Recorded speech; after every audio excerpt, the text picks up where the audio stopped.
figure out where to put. So yeah, I was looking for Because I made a promise to myself that I wasn't gonna, I took stuff out there that I wasn't gonna put it back until I cleaned out the cabinet. So that, you know, like I had all together, 5 pots there inside. And I was like, oh, I that's, was working on putting that music collection. oh, this looks like a great pot. Then I wouldn't keep 5 pots. Past, present, future. Yeah, exactly. Exactly. Going back, there's this old church that my grandmother used to tell me about called Mount Carmel, and I can't find anything about it. She said it created. Yeah, you're good. When she first got a Oh, I know, did you see my cry? Oh, it's always It's so hard. everybody. I had to just make a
you?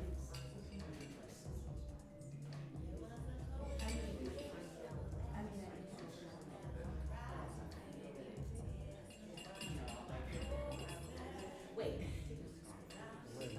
Were you talking about the mic or the Yeah. song? Yeah. Yes, both. Okay. Yes. Yeah. I thought you were talking about the mic. I'm like, yeah, that's me. Sorry. Delayed reaction. If it doesn't hold, I can just hold the mic. Yeah. If it starts doing that, I'll stop. Yeah, I know you know what you're doing. Yeah, because that thing, it's so weird. But yeah,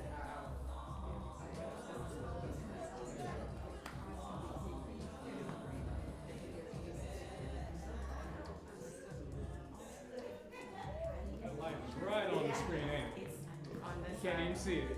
Just this side. I don't know if I can do anything about this. Let me see. It is just that one light.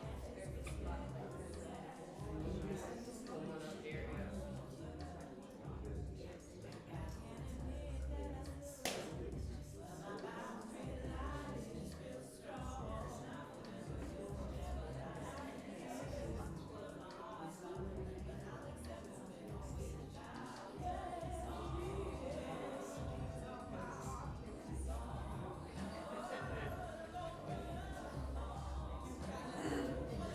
That's better.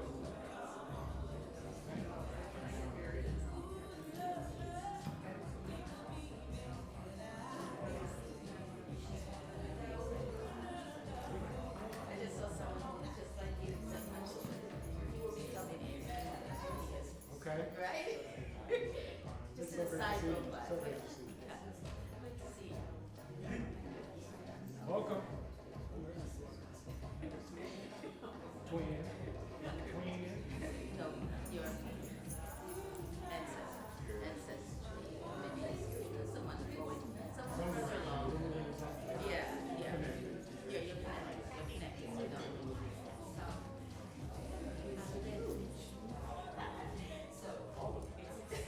Next. What? I can't remember.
associated with some other names that I didn't recognize.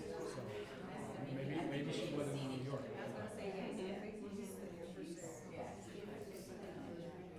I'll make sure. I'll make that.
Song and dance for people.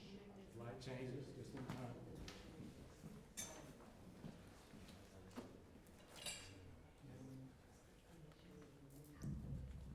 Hey. Hey now, Dakota and black folks. Hey now.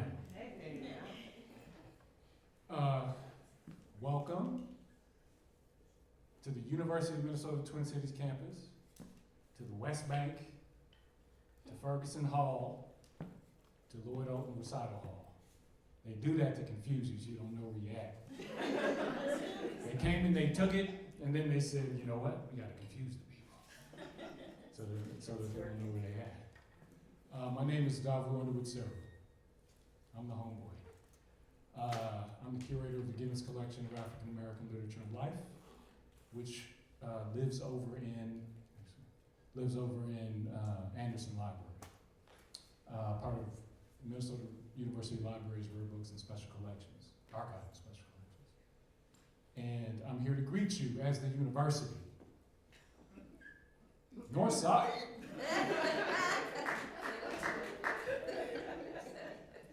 And Frogtown. And Rondo. We got folks in here. Yeah. Central neighborhood, somebody. Hey. Right? Okay. Powderhorn? Maybe. No? Seward. Yeah. Okay. Willard Homewood. Okay. Yeah. The local folks. And we have occupied this place. For the distinct purpose of remembering. So we've come together, and we're trying to remember. And the archive that I'm relatively newly responsible for over at Anderson Library offers us an opportunity to connect to our ancestry, our past, as we work toward this future we got coming. We do, right? Okay, so you saw slides up here. Of some of the items or the materials from the Gibbons collection that I curated. Really didn't work terribly hard on it, but I did my best in the short amount of time I had to help remember, again, through archival objects, a sort of legacy, some continuity, something that is living in us and ain't gone. But it's so easy to forget. So easy to forget. The people who confused us, who tried to confuse us on our way here, would hope we forgot, but we haven't. And I'm so blessed to be working with a couple folks who I'm going to introduce. Raquette CSR of In Black Ink Publishing Arts Initiative, and Carolyn Holbrook of More Than a Single Story and all sorts of other stuff.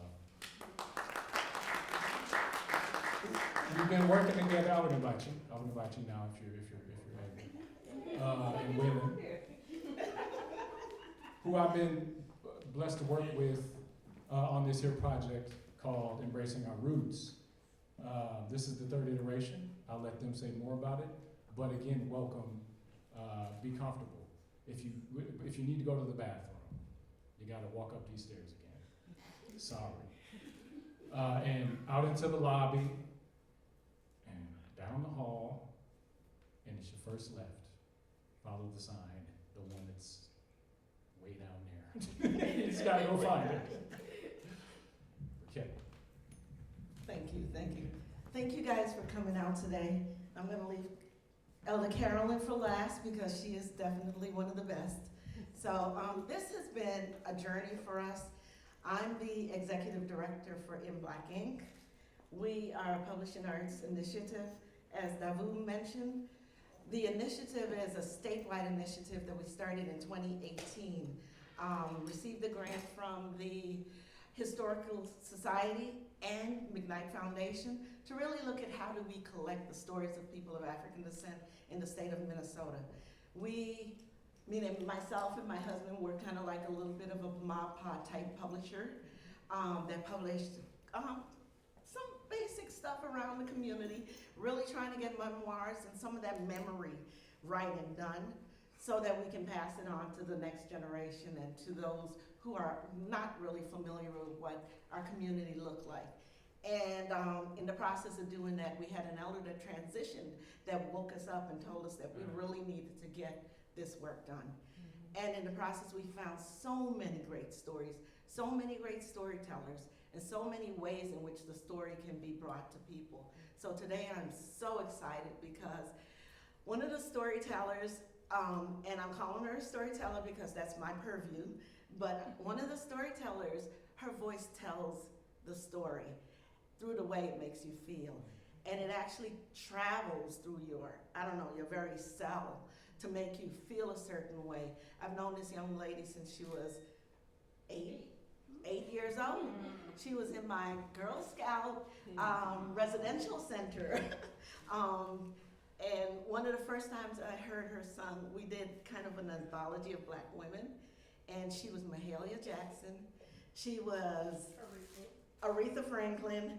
And she was also Cindy from En Vogue. yeah, the lead singer for En Vogue. And she fought for that one because all the other little girls were fighting for the mic.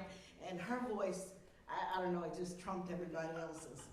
But now, PaviElle French is going to be in conversation with Dr. Yolanda Williams. And I've just learned a lot about her, and I know Carolyn will talk more about this wonderful spirit who have occupied the buildings here in the U of M, where I graduated from years ago, long time ago. But I really just want to thank you guys for being here. Please check out our website, check out the things we do. Mainly, our real purpose is to collect these stories and have a space where our people can really just learn to value their story and value the legacy that they actually have lived, so that their children understand the wealth that we carry with us. So, thank you for being here. Thank you.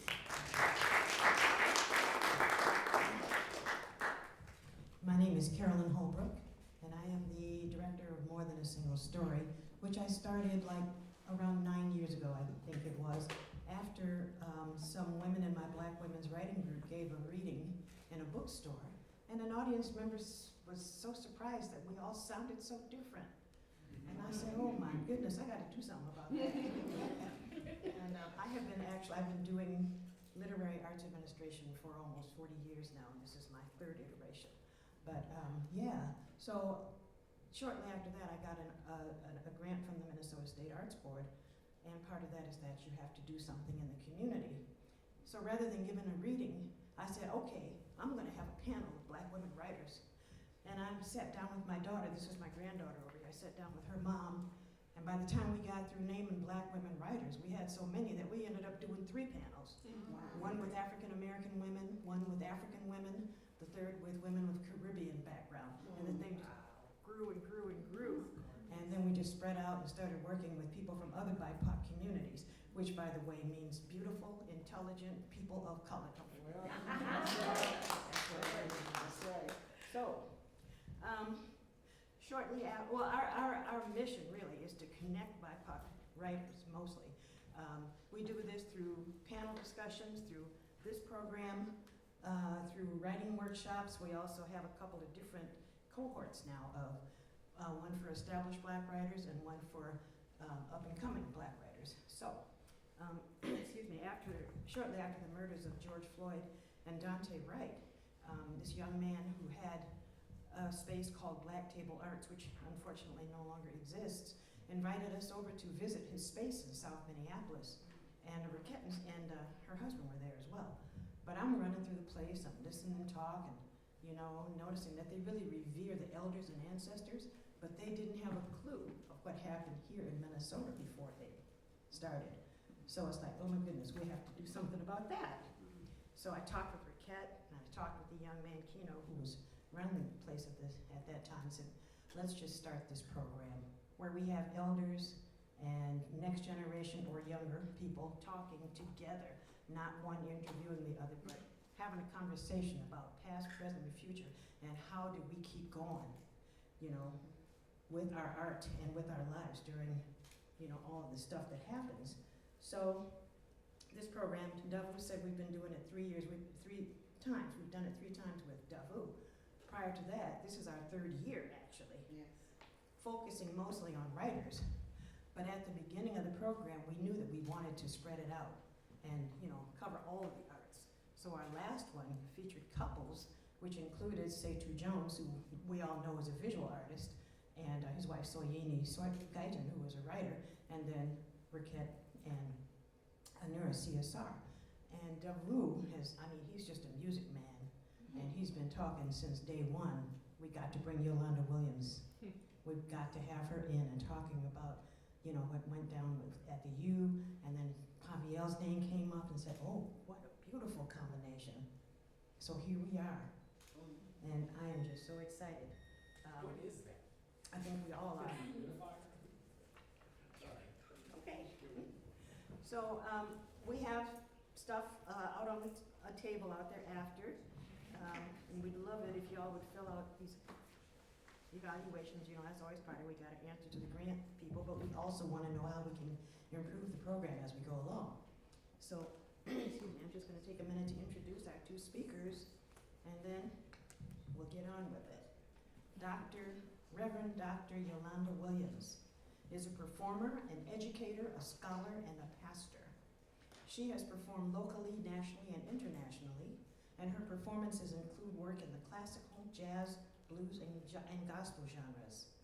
Dr. Williams teaches music as a cultural artifact through the African American and African Studies Department here at the U, and her scholarly work on musical styles and genres of the African Diaspora can be found in the Greenwood Encyclopedia of African American Folklore, and the Encyclopedia of African American Music. She is pastor in the United Methodist Church. She serves a congregation in Fridley, Minnesota. PaviElle, I guess Raquel already said it, but I'm gonna say a little bit more. She has composed, and she's known for her compositions of Requiem for Zula, which was written in celebration of her mother's life, Sands of Time with the St. Paul Chamber Orchestra, a self-produced album called Sovereign, and the Sovereign Suite, which was commissioned by the Schubert Club in connection with her work as artist-in-residence with the American Composers Forum. She recently released Sovereign Suite video, filmed by Peter Myers, and a soundtrack. Her awards include a Composers Forum residency and a Jerome Artist Fellowship. She's currently working with a stellar group of educators toward a curriculum based on her Sovereign series. So I think there's probably a lot more that I could say about these two, but I think I'm going to shut up and let them speak for themselves. So please welcome Dr. Williams, PaviElle French, and Davu, if you can.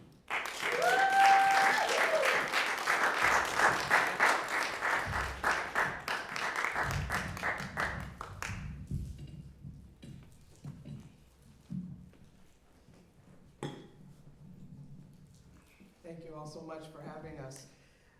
I think one of the first questions we were asked to respond to when we sat down is, what have been our influences and sort of how we got to where we are today, I think it is. And kind of like that comic strip that used to be on Family Circle where the parent would send Billy out to go get something and he'd never take a direct route, but he'd always go through backyards and over fences. That's the way a lot of my influence has been. Certainly, like all of you, the influences of my parents, believing strongly in education as the way to fully express yourselves, whatever way that might be, but education. And listening to, my dad was not only a big jazz person, but he was also very much into rhythm and blues. And later on, my mother introduced me to someone whose favorite composer was Mozart, so I got both ends of those things. Came to the U after many years of not knowing what I wanted to do and going through all kinds of careers to get a degree in vocal performance, and then found MCTC, Minneapolis Community Technical College, became a teacher, never thought that I wanted to do that, but ended up doing that and loving it, and then came back to the U to get a PhD with a minor in, a graduate minor in African Diasporic Studies. But while I was here, one of the big things that transitioned me from someone who just understood music as an art form to music as a cultural expression. Music as something that is the communication of our souls was the meeting of Doctors Geneva Southall and Reginald Buckner. You may have seen them on your slides up there. And being on the periphery of an organization that was called the Black Music Educators of the Twin Cities, or BMETC. it was through being their TAs that I really watched them pour themselves into the art of education. I think sometimes people think of being a teacher as a thing you do rather than a thing you are. And I saw that in them. And they taught me something about the diaspora of our people from the continent of Africa to many places, not just the United States, but to Europe, to Asia, and how that diasporic experience is somewhat also in our own DNA. And so one of the things that has become important to me in my life as I've grown as a performer and an arranger and a composer and a pastor is always keeping the remembrance, you brought that up, the remembrance of everything it took to make me who I am now and everything that will make me who I will be, and to cherish that. So thank you for That was wonderful. That was wonderful. I'm sorry. I am absolutely enamored because I look at you and see myself in so many aspects of who you are, and this is where I want to be, the direction that I would like to be going in life at where I'm at in my stage. And I love that, just how similar I can see myself in your experiences with having, I also too grew up with very supportive parents that were artistic parents that didn't necessarily get to do their art. And so they put all of that into me and was like, do what you want, child, and we'll support you in that. We'll, by the time I was 8 years old, I was gigging professionally. I was in an art school that, my academic school was an art school. It was Mississippi Creative Arts, so that we were doing academics in the morning time, and then we were doing dance, art, choir, band. Everybody had to learn an instrument. We had to learn a couple instruments. I had piano and sax and carried my way through that as well. But everything that was my childhood was being around Penumbra Theater, being around those artists. My cousin was a founding member of Penumbra Theater. His name's Greg Allen Williams. He was a part of the original crew with like James Austin Williams, Terry Bellamy, Lou Bellamy, Claude Purdy, August Wilson. My cousin wrote the music for August Wilson's first play, Black Bart. And they were the first production of Black Bart. They were the first people to put on an August production. And it was that group of people. So I have a brother and several other siblings. I'm the baby, and so my brother's 11 years older than me. So he was also at Central Touring Theater with Jan Mandel, Mary McClinton, and he got pulled into Penumbra. From him being pulled into Penumbra, I got pulled into Penumbra. So my whole life was art, and that's how I established life. And like what you were saying about how it's in your DNA and all these things, and that we do. It's not just the act of sharing or teaching or performing. It is absolutely the practice of my life source, that this is something that I have done consistently for 32 years now. So this is such a baby. But yes, that's my background. I was just always an acting kid. I was in Robert Robinson's youth choir, City Songs with P.T. Cooper. So I started with them in 1994. From there, moved on to Stepping Stone Theater. From there, moved on to Penumbra Summer Institute, and then got into doing Black Nativity with Penumbra throughout the last 20 years. Sometimes I still go and I fill in for the lead and stuff once in a while, just to do it. But yeah, that's usually that's my thing. I met Lori Carlos and I met Soyini Guyton at 13, and they took me to a different level with my artistry and thinking about Black people and thinking about liberation and freedom, because before that it was just music and doing theater and doing all this other stuff. But then meeting them, meeting Lori, meeting Intozaki, meeting For Colored Girls, and a lot of things just really changed my mind. And also like Robert Townsend's Hollywood Shuffle, like things like that were shown to me as a young person by a lot of activist actors. And so I was radicalized very young.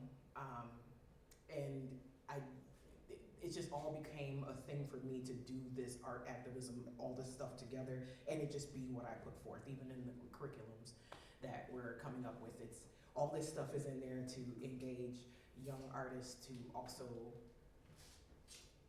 be intellectually curious and to not be shamed to go for the truth and liberation that they desire and seek in the world that they desire and seek. So that's what I'm doing, and that's what I hope to give, and that's my background and all that. You bring up something really interesting when you talk about this idea of being simultaneously intellectually curious at the same time, battling shame. And I was wondering if you talk a little bit more about this shame. What is the shame element, and how does it form your art, break your art, expand your art? Absolutely. So the first part of the shame was to speak my truth. I felt I had a lot of hard sensitivities and emotions with saying these things and making people see me in a different light, going from being a young artist where I'm cute and I sing and I do these dance steps and hey, you know what I mean? And then being an adult and having to establish that adult artistry, and that I'm coming with all this stuff now, and they're like, why are you talking about this? You know, this, you know, or just the things that, the way people reacted to me and how I internalized it for a while about maybe I shouldn't be doing this, maybe I'm not strong enough or courageous enough to do this type of provocative work that I saw, especially growing up and seeing a lot of avant-garde and stuff like that. I needed to get past the shame of being different and exploring my art and doing the things that people say that I really shouldn't be doing, because some of the artistic learnings that I had were very polished, very it was an aesthetic, and I was trying to push my way using some of these things I learned with these aesthetics, but push my way into a different box. And then I would get a lot of stuff from older artists like, that is not it. You know, and so I would internalize that and feel like I'm not being what they taught me to be, and would carry that. And so it was, you know, going through my early 20s, I think from 21 to like 25, I really focused on doing stuff, putting myself out there and just being like, you gotta deal with it. You know, and that's how I was trying to battle the shame of not just being the artist that, like, my aunt used to be like, how come you never went to Hollywood? You just never did anything. You could have been so much more, you know, saying things like that in that way, but explaining to her that that is not the reason why. And I think that other people thought that that was my reasons why, was to go off and become famous and do these things. I'm like, that's not what I wanted. I wanted to have a platform to speak. And I speak through music, and that's what I move through, that's my medium, and I just want to do that. And however far that carries me, however that allows me to speak the truth to power, to stand up in the room, then yes, that's success for me. But like some of the stuff, it just felt like you're not doing what your contemporaries are doing. Your contemporaries are much more farther, but you choose to speak the truth, and you could be where they are, but you're not, because you're doing stuff that you know gets you in trouble, but good trouble, you know? But that was the shame that I had to like overcome. Like, no, don't be ashamed that because you decided to choose to do this and go in this direction, even though you were trained to go in a completely different direction, you know? You're supposed to be on Broadway. That's not gonna help me talk to my people. That's not gonna help me share ideas and exchange things and get people thinking. Mm-hmm. Yeah, there's so much, I think the new buzzword that people who know me well know that I really get quickly tired of buzzwords, and the new buzzword that I hear in Minnesota all the time is authenticity, without recognizing, I think, the cost of authenticity, because we live in such a passive-aggressive state, when people say authenticity, they mean the authenticity that I see as authentic, not who you are. And certainly, I've had the same experiences. You know, I grew up, my dad saying that I was going to be a concert violinist, and I was okay with that. But when I started deciding that I wanted to sing, my dad said, well, you know, singers aren't really, they're not really musicians. You just kind of stand there and open your mouth. You know, so I know you're all saying, what? But yes, of course, you know, that's something that I grew up with. And also, you know, growing up in a black neighborhood, carrying a violin case and a tennis racket. That is not what black people in Gary, Indiana are supposed to be doing. You know, you're supposed to be carrying a saxophone because that's jazz, okay, but, and you're supposed to play basketball. You're not supposed to be a tennis player. And so I bring it up because the struggle is internal from our own community, and it's the community outside of us. And so I want you to kind of understand it. That pressure also is what forms, you know, our artistry and the authenticity that we try to present in the way we perform, in the way we teach, in the way we dress, in the way our hair is done, et cetera, et cetera. That there's a struggle that's constantly going on, and I think for me, Du Bois was simplistic in talking about it being double consciousness. I think it's more complicated. It's more complicated than that, because it's not just how someone sees you and how you want to be seen. It's who you actually are, who you are actually becoming, That's right. and all the pressures that are on you to not be that person, you know, to not be, for example, the success that society says is successful. You know, yes, I am not singing with a major opera company. Yes, I am not playing in an orchestra. I'm still successful. That's right. Absolutely. I'm not a tenured faculty member at the University of Minnesota, but I'm successful. Why? Because I draw life for everything that I do. You know? It makes me happy, Absolutely. and I'm loving it. Yes, Therefore, I'm successful. absolutely. But it's a struggle. Thank you. It is a struggle, because everything that we do is it's seen as such a political move. Like, even me locking up my hair is a political move, right? You know, it's like, it always go, I can't do nothing. I can't do nothing without the being watched, and from both communities, because on one side, I'm not doing enough for us, you know? But on the other side, it's like everything that I have pushed forward, whether it be like an album, like I have used every medium, everything that I've done except for Fear Not, because Fear Not was like a happy album. It was one of those things where I was coerced by the producers to be adult contemporary, and y'all know what that means. So like, if you have Fear Not versus like Sovereign is me. Fear Not is also me, but that was me at like a different time in my life, but it was pushed so that I could get on. But outside of all of that, all of my projects have been used, and not, I don't even feel like for my own personal gain, because I am reporting on all of these pieces, whether it, you know, with the exception of like a Requiem for Zula or Sands in Time, like commissions that were, you know, done for different reasons.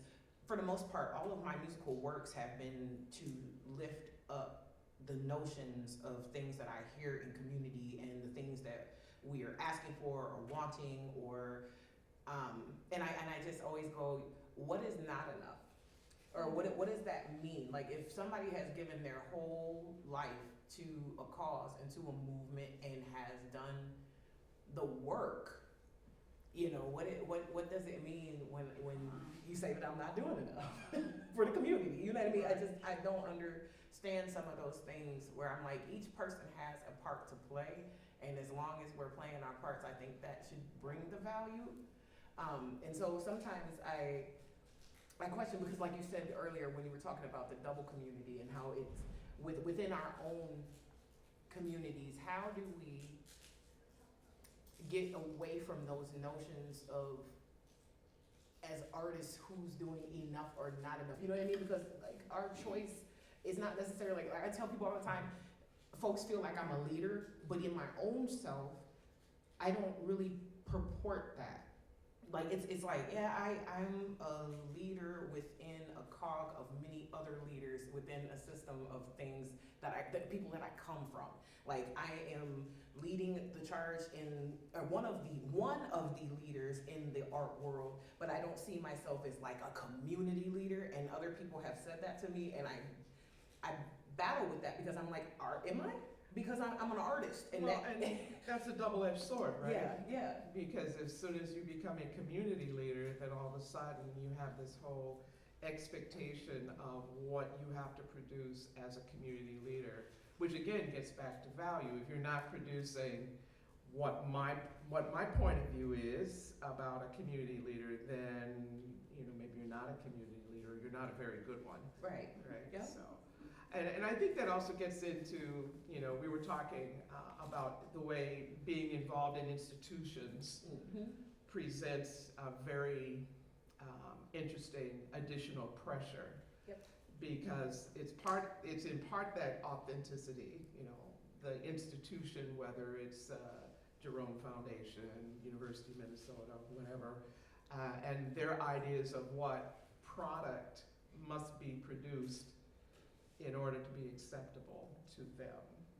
Exactly. That says that they've given their money in good faith and you've produced, right? Or we have given you an office and we've given you classes and we want a certain production out of that. That's right. Becomes additional. And then, I think as an educator, and I'll just bring up this other, is then you have that other audience, which is the student body. I remember I teach music courses out of the African American Studies department, and I teach them as cultural effects. They speak to who we are, who we've been, where we're going, what things concern us, what things bring us joy, what things bring us life, what things kill us off.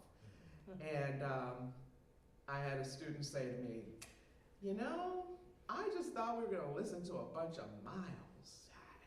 I don't know why we're talking about race and why we're talking about class and why we're talking about ableism. Or why are we talking about that? I thought this class was just going to be listening to miles. And I said, and you wouldn't have had miles without the racism and sexism and ableism and all those things that are so embedded in our culture that we no longer recognize them. They're just the way things are. But we need to not just remember, we need to pull out those things, because if we don't pull them out, then we suffer the fate of repeating them and strengthening them and further burying them in our systems and in ourselves, which brings about the shame and the wrong ideas of what is authentic and what isn't authentic.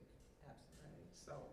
So pressures, but again, what I said before, I accept the pressure, you accept the pressure, because it brings us life. That's right. And it's for momentum. It's for momentum. I can't, I cannot not be the person in the room that's gonna say something now. Like, you know what I mean? It's just a thing now, where I feel like I've made this pact with myself that this is what I'm gonna do. Like, I love how you say we accept it. Because it is. It's like, no, I'm gonna do this. In every room that I walk into, I'm gonna check it. I'm gonna call out the things that have happened. And I can't turn that off now. It's like when you see something and you learn something, you can't unsee it. Or, you know what I mean? It's just become this thing, and maybe it makes me feel better. Maybe it's a way, maybe I feel some type of liberation and freedom in that, even in being blackballed and losing out. And I hate to use that word blackball. I wish that they would find that I could find a better word to say, but just the things, the hits that I've taken to my career behind talking to the EDs and the VPs, in their face about stuff. As tragic as it is, it feels like I stood 10 toes down for mine. There's just something so fulfilling with that pressure. There's just something that's like, yeah, this is what I'm supposed to be doing and this is what I'm here for. And the artistry will always be, that's something I've had to like say to myself, like, no matter what, you still gonna make music. No matter what, you're still gonna write, you're still gonna compose, you're still gonna do whatever you wanna do. But there's something in it that I'm just like, let's push harder, let's push further. That's happening now as I'm getting older and getting past the fear of it. Yeah. And I like it. I do. I like that. It's empowering. But not from a standpoint of just it's empowering in a cellular way. Yeah. Yeah, I have to pull on my pastor's hat for a second because I'm doing a preaching series on being under pressure. And one of the things that I've been trying to convince my congregation of is that you're going to be under pressure anyway, right? So much better that you choose the kinds of pressures that you're going to allow to shape you, rather than just being blown in the wind like a white paper bag on the street, right? And I think that is somewhat misunderstood outside of, maybe even outside of yourself, that there are pressures that you have chosen, not because you're so strong. I really hate that idea that we're strong because, because we're actually quite fragile. Quite sensitive, We're yes. quite fragile, right? But we choose to live through it, right? Yeah. We choose to survive, we choose to thrive. And that comes off looking like, black women are really strong. I don't know if you've ever read the book, Too Heavy a Burden, Too Heavy a Yoke, that's what it is. It's a great book about the pressures that have been placed on black women. And the one thing that I wish had been included is the idea that during the antebellum period of our country, black women were expected to be not only the workers in the field, but then come home and have babies. And so you were forced to be the most extreme of male and the most extreme of female at the same time. And sometimes that comes out in the music that we make, right? That, that's not very feminine, it sounds kind of male. I think about some of our beautiful women singers that are very aggressive sounding, not that they are aggressive sounding, and they're put down because they're acting like a man, or you have someone that is too cute, right? And so, yet again, pressures on your own authenticity. But the fact that the music that we engage in, the teaching that we engage in, supports our own sense of authenticity. And I know I keep coming back to the same things, but I think they're really important. And she and I had coffee and we talked a lot about these same things, that it's the thing that keeps us getting up in the morning, because I'm gonna be who I am today. Yep. And just doing that is almost all you can handle some days. Absolutely, exactly. And it's such an act of just, it goes back to freedom and liberation for me, like watching my mother just be who she was as a boomer, and how she decided to cultivate her life and not repeat the same cycles as her mother, and to completely build her own parentage and her own ways in which that she was going to be a mother to her kids, and how she was, she told me that she would consciously think, she had consciously learn how to not say no to everything, and certain things that came from past generations, those things you can't, you gotta stay home, take care of these other kids here, because that's what happened with her. But there was this conscious thing that she did, that she was like, I always had to to connect with myself and consciously be like, no, I'm going to allow my children to explore who they are. And I'm not gonna just tell them that they need to go to school for this, or that you can't do this, or you're, you know, it's like you said, these choices that we start making strategy, like, and I always think about how like strategic Black women really are, like when you say these multiple things facets that we have to have, and these extremes that we have grown into and have adopted and adapted to. I just think to try to rewire your mind in the way in which that you are making choices to bring about that freedom in your life. It's amazing. Like, I'm learning how to do that in my own way, but I had to recognize it in my mom and recognize what she was doing, because she's been gone for 14 years now. So there's things now, I'm in this point where I have to look back a lot to remember things, to get the lessons that I need from her now. And so these are the things that I've really been thinking about when you say all these things that we hold as Black women. I just really think about my mom and like the consciousness that it took to rewire and to say that I'm not going to do what I know.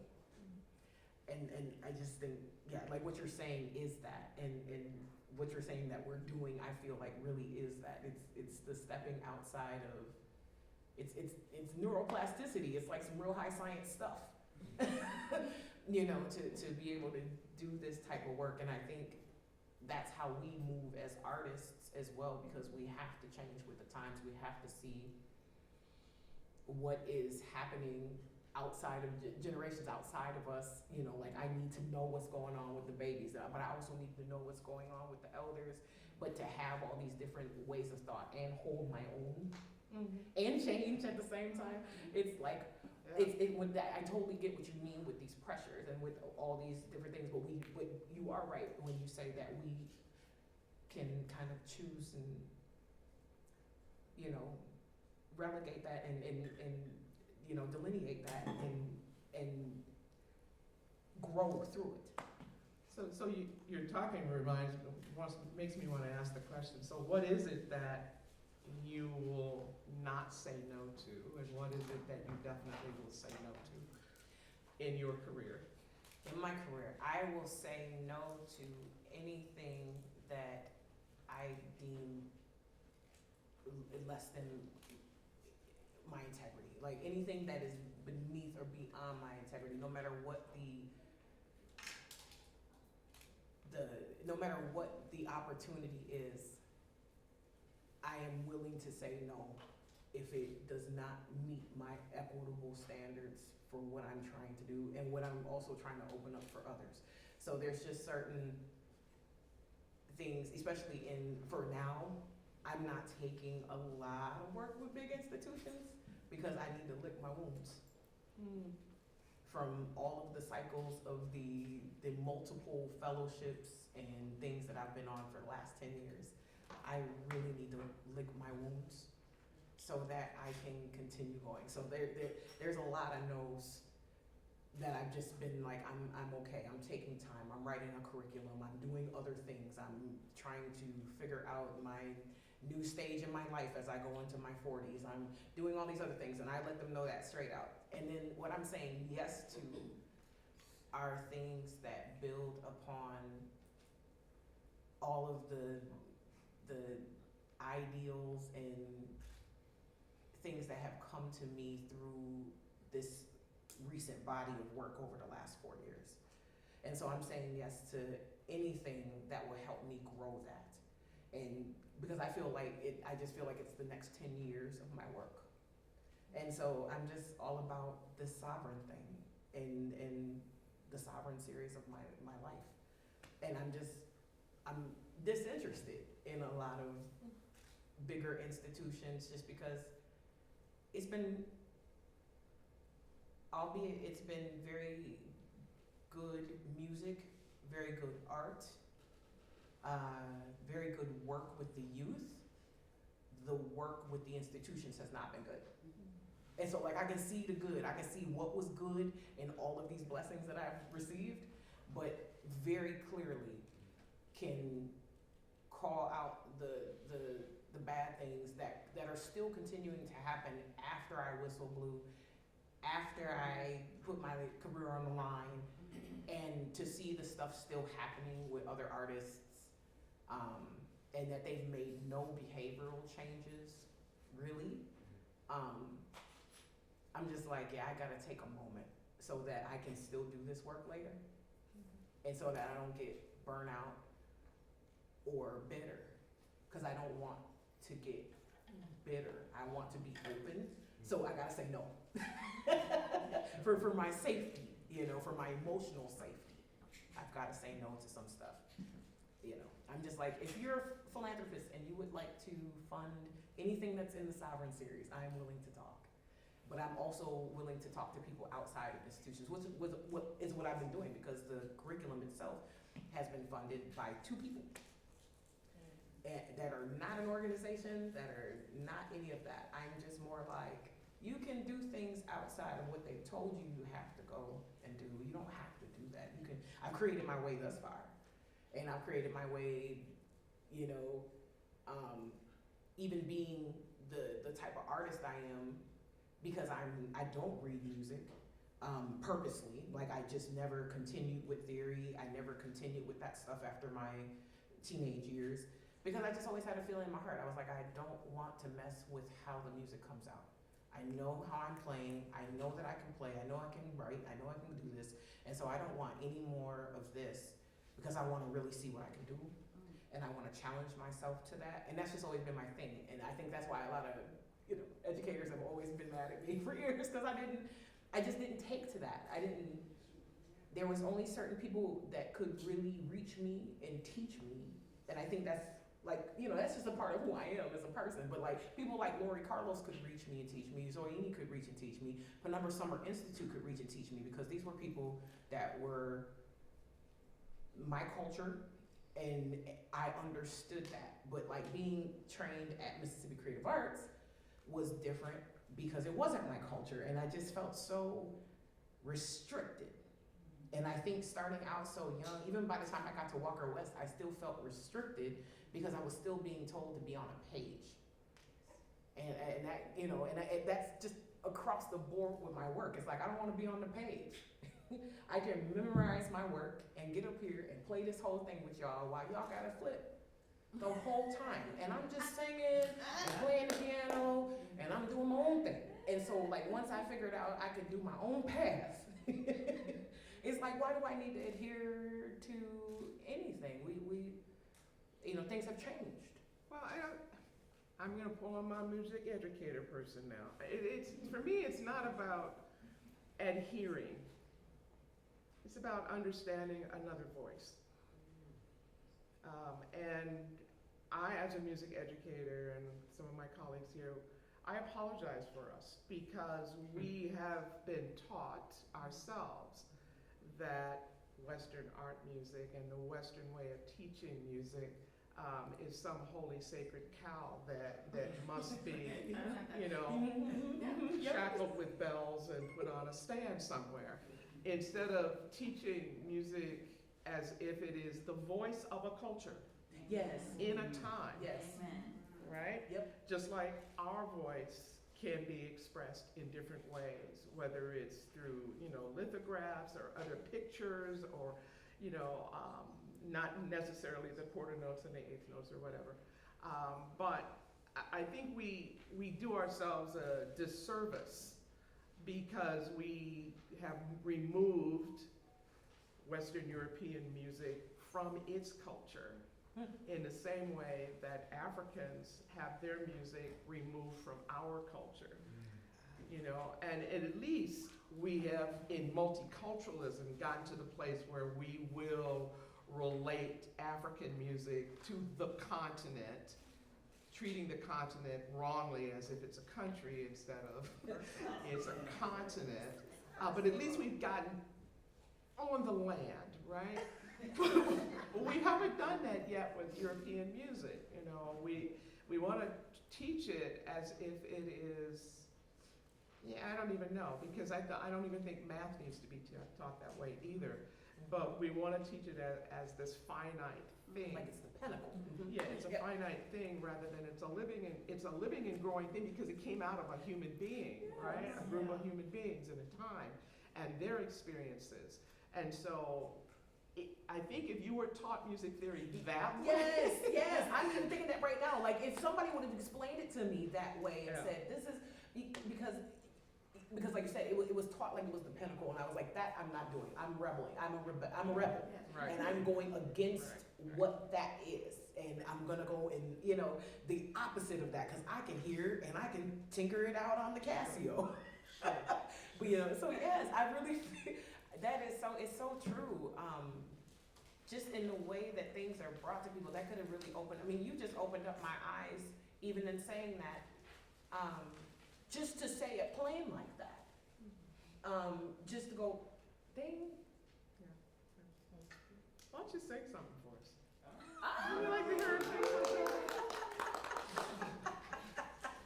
Sure. You're a performer, so I can put you on the spot. Sure. Let's see what I'll just do some quick jazz. Can you do some quick jazz? Yeah. Sometime, but I'm with that thing, and the living is easy. Fish are jumping, and the cotton is high. Your daddy's rich, and your mama's good looking. Ooh, yes, she did, yeah.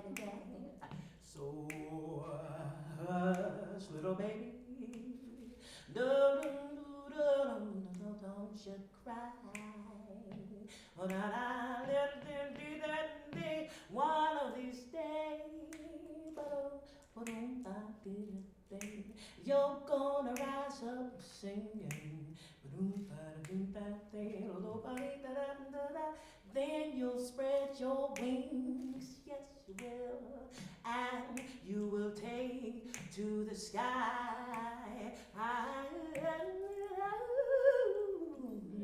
But until that day,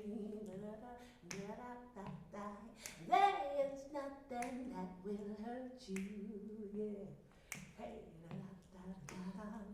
yeah, with mama and papa standing by, standing by, standing by.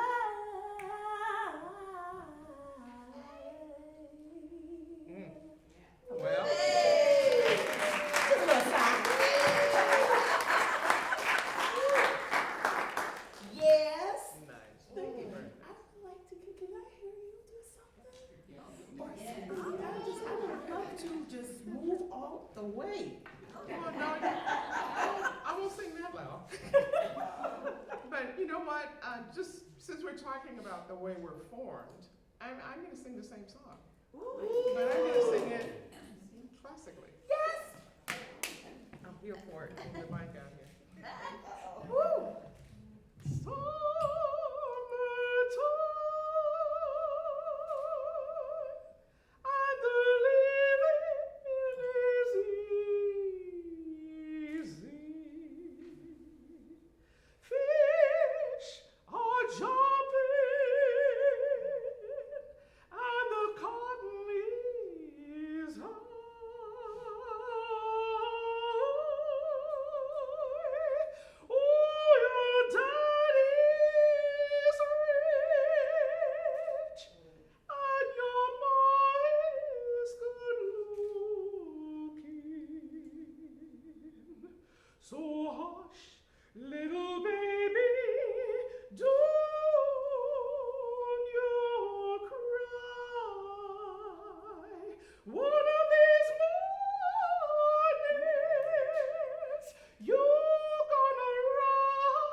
On your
expressions, folks. Amen. That's Oh, why feel that. that's why we can't say that one, thank you, thank you. That's why we can't say that one is authentically black and the other is not.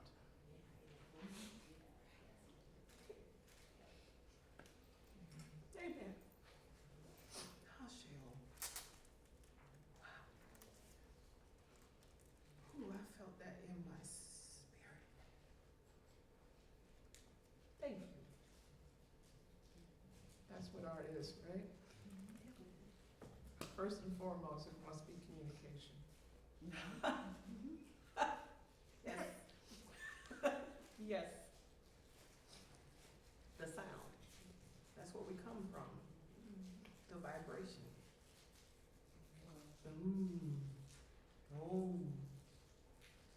I don't know. Do we have time for questions? Or have we? Don't have a watch on it, so I don't even know where we are.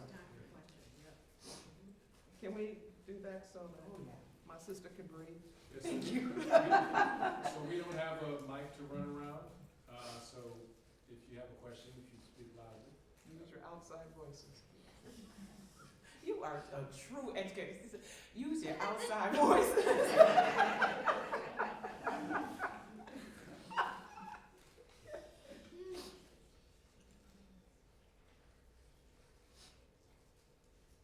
Actually, I have one. Yeah. So Dr. Williams, in preparation for this, we all met and you talked about cultural competence and the way that we use that expression to mean certain things. And you had some thoughts about the use of that term. Would you? Yeah, sure. It's another one of those buzzwords that I really have come to dislike. And the reason is because just the term competency makes people think that you can arrive at an understanding. And even people within the culture don't have competency. You know, I don't have competency about black people or even black people in Minnesota or black people from Gary, Indiana. I might have competency about black people in the Williams family. Yep.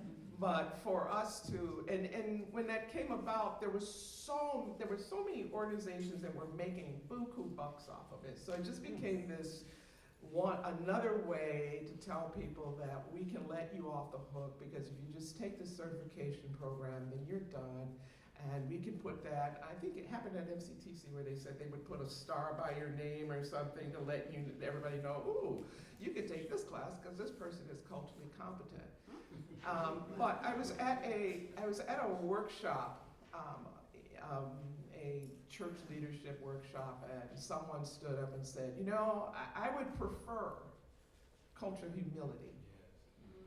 And so I have really been toiling with that, because cultural humility means that I'm curious, I want to know, I want to understand, but I recognize that it is impossible for me to understand any culture's entire history and the way they respond to things and the way they will respond to things, but I can work towards my little part of it. And so that's something that I've been working with in my little circle of influence, is that, you know, you want to be my ally, great. What I need you to do most is to influence those in your influence group to be more kind, more humane, more understanding, more accepting of people who are not in your group.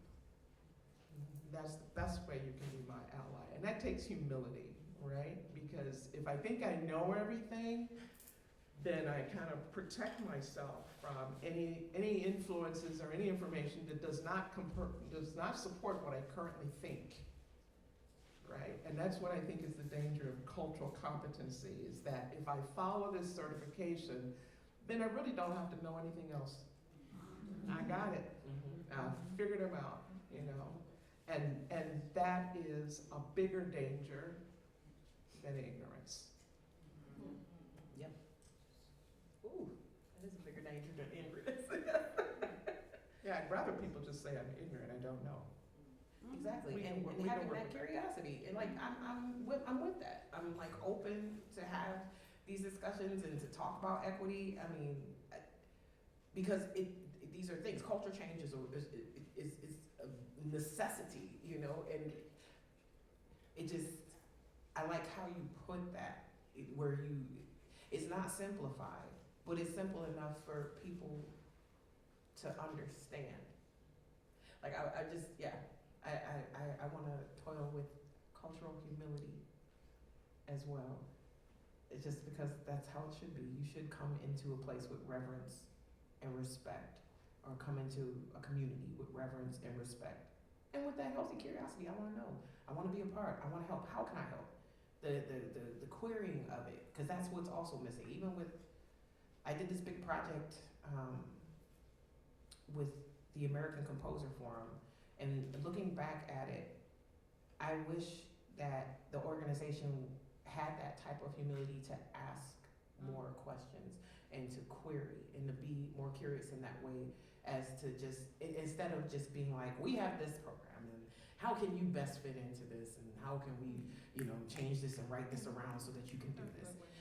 How about you start with, you know, as an artist that we're going to give this huge responsibility to and all of this money to, how best can we as an organization serve you Well, and help you serve your community? I mean, like, it's Definitely, simple. It's really, and I go, is that a simple concept?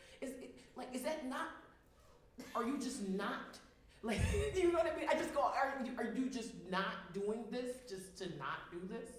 Or is it really a cognitive dissonance there? Because it's hard for me, the more I get into this, I'm like, you can't not see this. Yeah.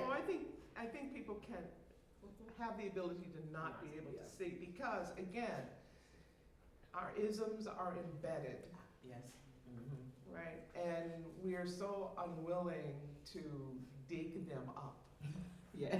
Yeah. Right, for fear of looking like a bad person, you know, that, I constantly hear that in Minnesota.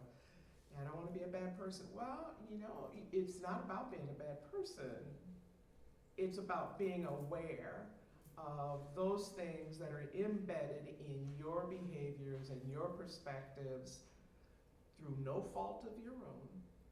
That's just the way they are because of the way our country started and the way our country continues to be. But you do yourself, again, a disservice when you're unwilling to dig that up and then look at it, you know. And again, you know, this is something that churches have a problem with. We don't like digging up the sin of racism or isms, because we want to be good people. And it's really difficult to teach people that you can be a good person and still have embedded isms. Because it's part of who we are as a country. And it's until we have the courage to dig them up, then we'll never become any better. Right, because it's always like, I always talk about getting to the root. That's all this sovereign stuff is getting to the root. And that's why I said the big sunflower, because it's got this long, long stalk, and you gotta get all the way down deep, deep, deep to get to that root. But that's why I chose it, because I'm like, introspection is the way. You have to see yourself first, and then move outwardly, or at least in the way that I was trying to like change in my own life. I was like, you need to look at what you're doing and really be self-aware and study yourself. Like my mama used to be, ain't nobody studying you. I needed to study myself. You know what I mean? Like it felt like that. You know what I mean? It's like the stuff. She be speaking to me. Both my mom and dad, they be speaking to me from the ethos. They be telling me stuff, and it was like, yeah, right here. This is where you need to be to start. Like it was just in the middle of 2020, and I was feeling so like bad and all these things, and it just all kept pointing back. You got to look at you though. Like I know you're mad about what's happening outside, but you have to go inward to figure this part out so that you can figure out how to move further and make change further. It was like something about that, like having to undo that, having to dig it up. I had to dig up the stuff from childhood. I had to dig up the stuff, everything. And it was such a pathway to the discovery of the truths that make most sense to me today. The things that I've come to, like, it all aligns. Sure. Yeah. Any other questions or comments? So we are here in the Twin Cities, on the bank of the Mississippi, at the University of Minnesota, in the School of Music, Lloyd Alton Recital Hall, as you said. And I just wonder, on the West Bank, I just wondered for both of you, because you are such, in my mind, pillars of our community and so knowledgeable about our history, our local history. I wonder if there are stories or movements or individuals that you would like to lift up right now that you wish people knew more about, whether that's specifically here or just in our area. It's hard probably to pick one or two, but. Yeah, Brenda Bell Brown comes to mind for me. Writer, playwright, one of my early mentors, was like very, gave a lot of opportunities to a lot of artists, used her whole everything to be like, here, I got some money for you, come do this thing for me, and loved and cared on us. And I met her at Penumbra Theater, but I always try to lift her up. Also Edna Duncan. Edna Duncan, she's also one of my #1 mentors, because she was the first Ma Rainey, and she did it the best. Love Javita and love Javita's thing. I love Viola too, but Edna Duncan was my. She was my, in every way, and just I looked up to her as a child like she was a goddess. She was the theater goddess that I was like, yeah, no nonsense, talk straight to men in their face, look them in their eyeballs, and it was just, and she could sing, and she could sing Ma Rainey style blues. Yes. Yeah, like there's some archives I believe that the U has of that. Yes. I'm like, because there's archives that I've been trying to get a hold of. I'm gonna talk to you later, because I'm like, I want to just see it. I was so little, and I just want to see it again. But I seen Ma Rainey probably when I was like 7, I think, 1991. So yeah, those two for sure I would like to call out. Well, and historically, certainly Dr. Geneva Southall and Reginald Buckner, I think that they have their impact on music in the Twin Cities and beyond, and the School of Music has been all but erased and forgotten. And it makes me very sad to come out of their tradition and not have people know how much of an impact they had on growing the programs here. So definitely those two. And there's a whole book of names, in the Eileen Southern book that my students are always saying, how come I didn't know that, there was classical guitar music written by a Black person? How come I didn't know that there was marching band music? It's like, well, because that's the education that we're in right now. We can only have one. Yep. Like I only knew Samuel Coleridge Taylor and Florence Price. And you only know them now because now NPR are doing it. Yeah. We get to sneak out of Black History Month a little bit now.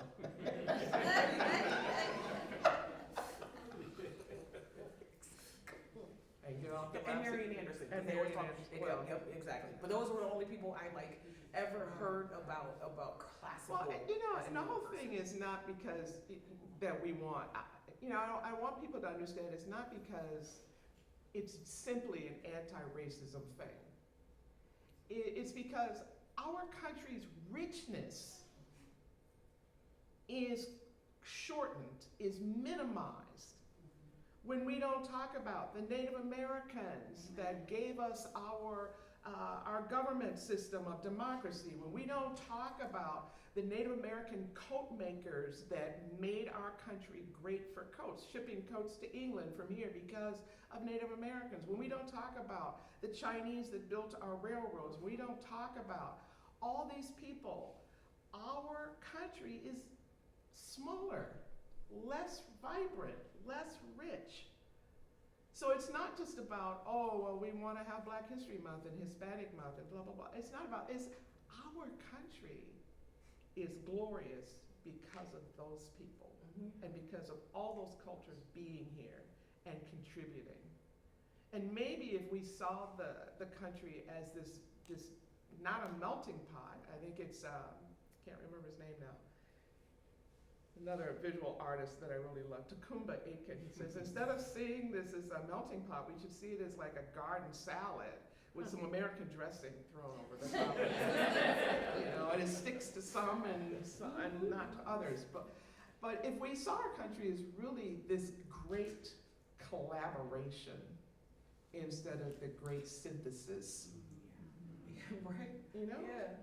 Then I think there would be room for spirituals at the same level as art song. Yes. And there would be room for jazz at the same level as symphonies. There would be courses on the compositions of Duke Ellington in our college that are not taught as a jazz class, but are taught as a composition class. Right.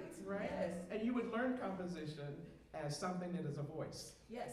Rather than as a bunch, instead of a bunch of rules that we have, you don't have, Exactly. Exactly. Preaching. That's what I said. I'm just like, let me just clutch here. Hold on.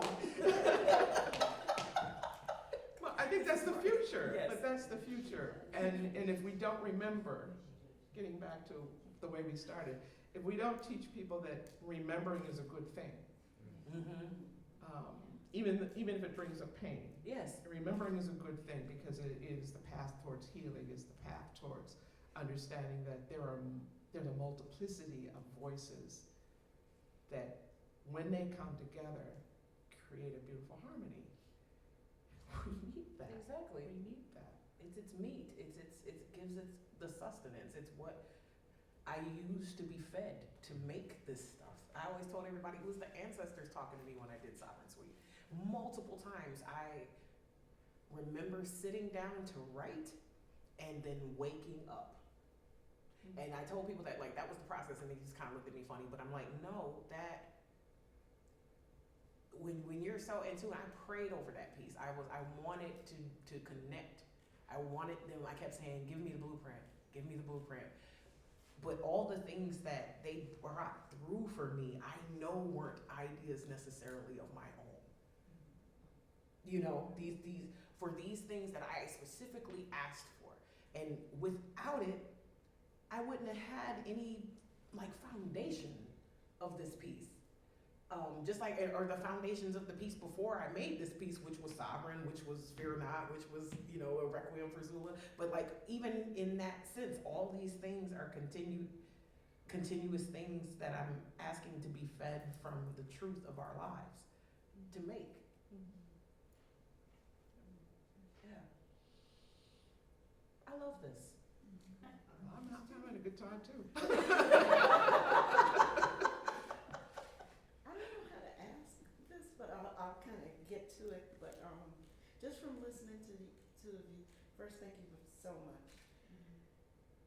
Two different generations in terms of your experiences, but I know you started with that whole question of the shame and just the whole process of learning how to focus your energy or your spirit into the type of music that you wanted to tap into.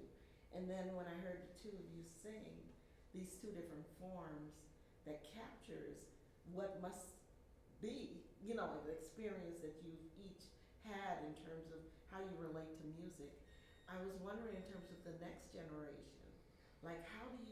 how do you teach some of that, so that some of the toils that we continue to go through to get to where you get, Some of it I know we have to go through just so the music can be authentic.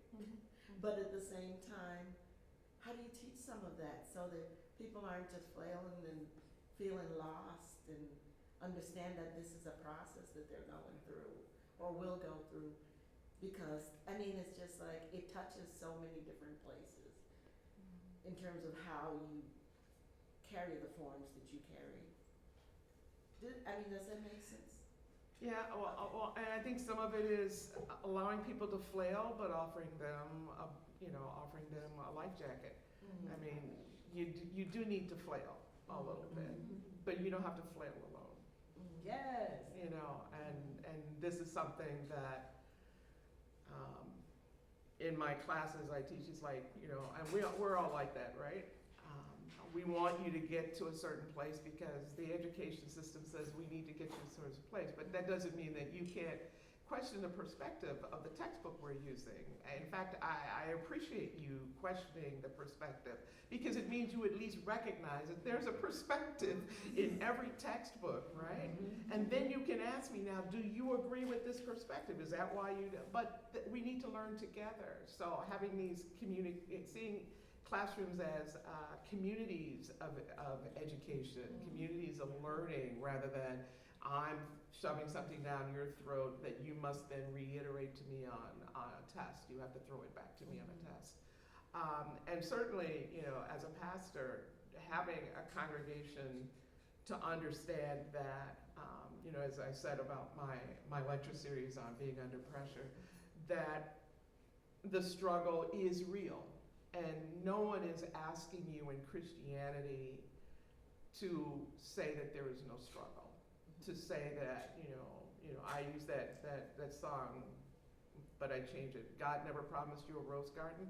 You know that song, I beg your pardon. But you don't have to go through that by yourself. That's the beauty of the Christian community. It's not that you're going to have a smooth path. Is that your path is not traveled alone. And in our Gary Cooper country, where everybody has to be macho or machismo, I'm just gonna use it that way, and you have to barrel through everything on your own, we have lost the fact that our country's strength, again, is in our ability to create community. Go ahead and struggle, because everybody should struggle, but don't struggle alone. I agree. I'm the same way. I teach in collaboration. When I teach, I do a lot of residencies, so I usually ask for other teachers to join me because I feel like that's a strength. Because I got some strengths in some certain things, but I want the other stuff, and I also want to learn. So I always usually try to grab a writer or a dancer or, you know, another person that does a different genre of stuff when I do these residencies. And I always tell the young people that I'm also here learning at the same time as you. I'm also gonna sit in these lessons while these other teachers teach. I'm gonna take notes, I'm gonna be with you, and I'm here to support you in you finding your voice, your song, your dance, your words. I'm here to underscore your stuff, whatever you need me to do. I want to open this up for you to have your power in this moment and for you to lead your thing. And I'm just like, what can I be the convener on? Yeah. And this is the genius of Miles Davis. People always look at how he had so many groups. Every group, his sound changed. Why? Because he recognized that there was a voice that needed to predominate his from time to time, right? And that's why I always tell people I'm a jazzer. I mean, I love classical music, but I'm a jazzer because I believe that all the voices need to rise and fall within the performance, depending on what needs to be accomplished. That's right? Dynamics, yes. That's life. That's like you know what I mean? That's life for me. Is dynamics.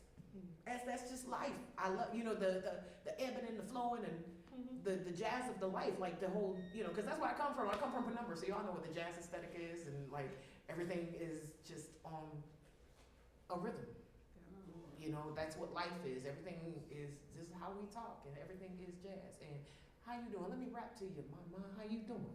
So like all that stuff for me was like, yeah, this is life. Life is just a bunch of cacophony of noise, and we're trying to suss this out and find the melodies and find the beauty and find, oh, that was pretty.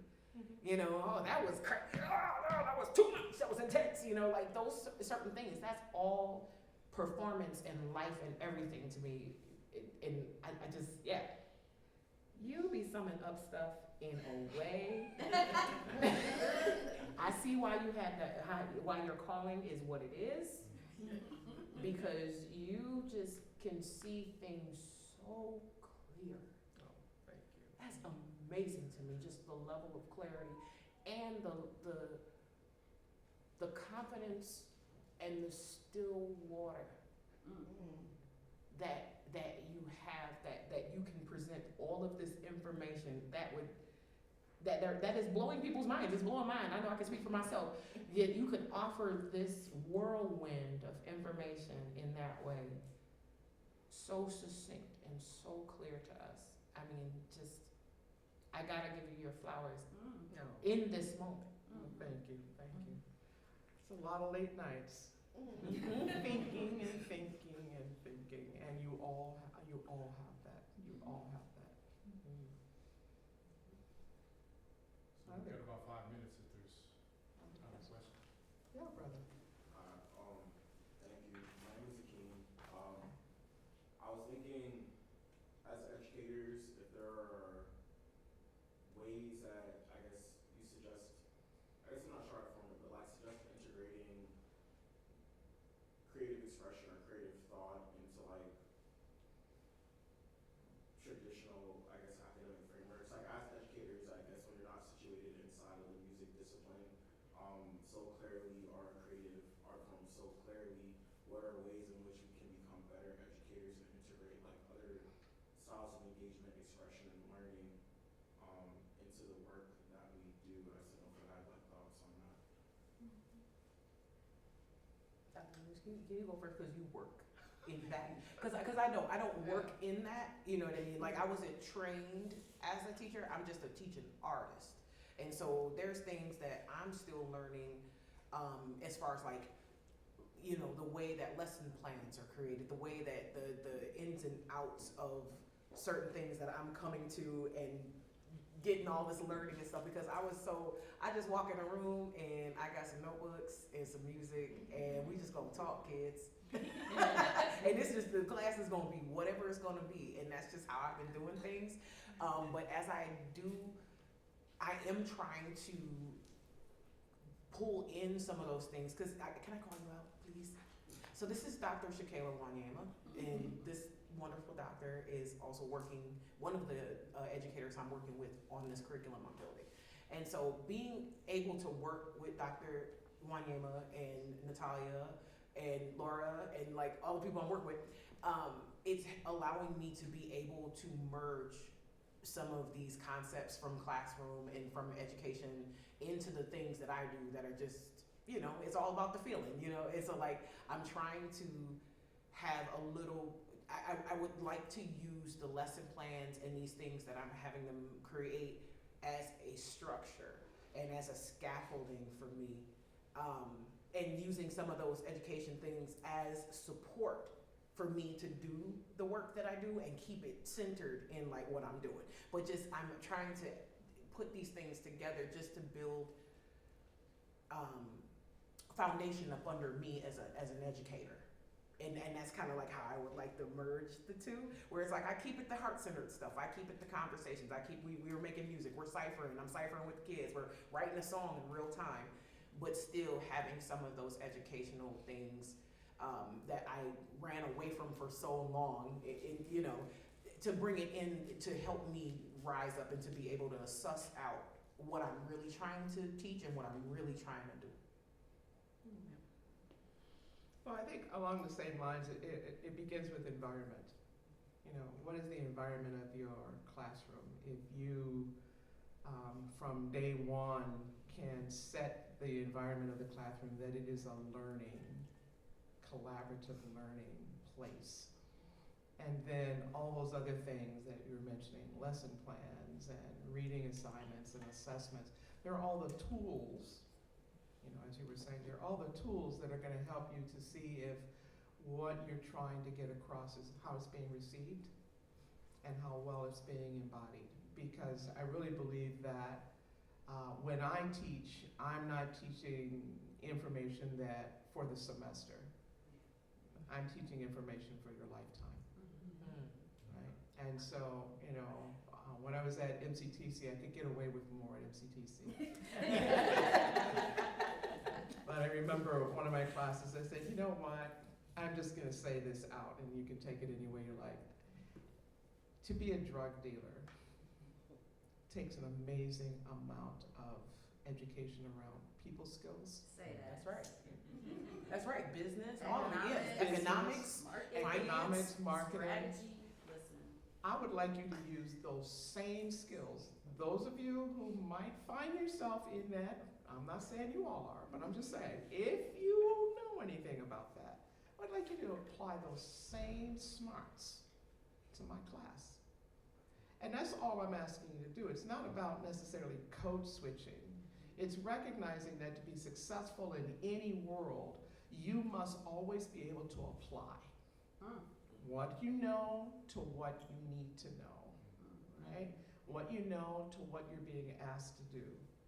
And so what I feel like I'm teaching is, rather than information, I'm teaching people about how to get the information, how to respond to the information, because you're self-aware, you're becoming more self-aware, you're questioning, right? So environment, using the tools, teaching for life rather than for a course. Thank y'all so much. Pleasure.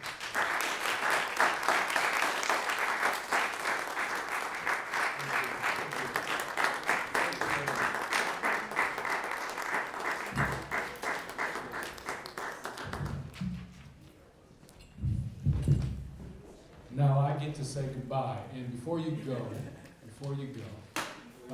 I have some people to thank for this.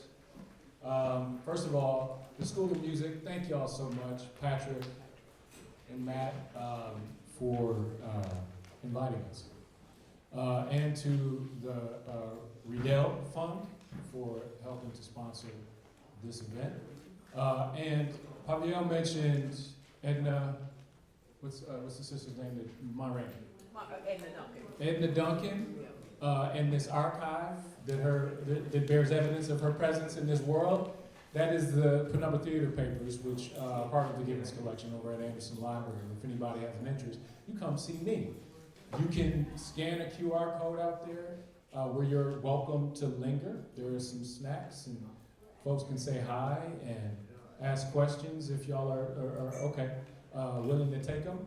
And I know there's other stuff that Carolyn and there's an evaluation. Oh, yeah. There's still stuff to do, but I gotta go see my godmother now. My mom just called me before this started. She just came in town. Y'all be well. Thanks for coming. Brilliant. Thank you so much. I'm so sorry I blurted out. I forget that this room. Okay. Like, yeah, I forget how. I'm becoming my mother. Oh my goodness. Yeah. I've been my mother.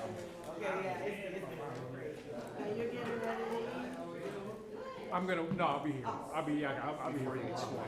Thank you so much. Pleasure to be your student. Elderly man.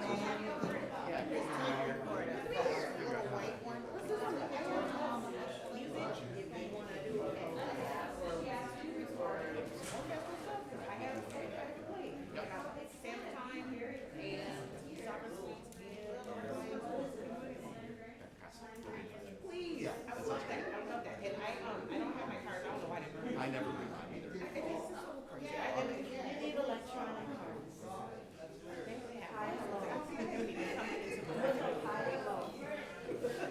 High and low. To adopt things. I actually might need to contact your doctor. Yes, you certainly have. He is my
used to dance with Brigitte. She's never learned to see her. Morris, they go on, because that's why I made that red. And all the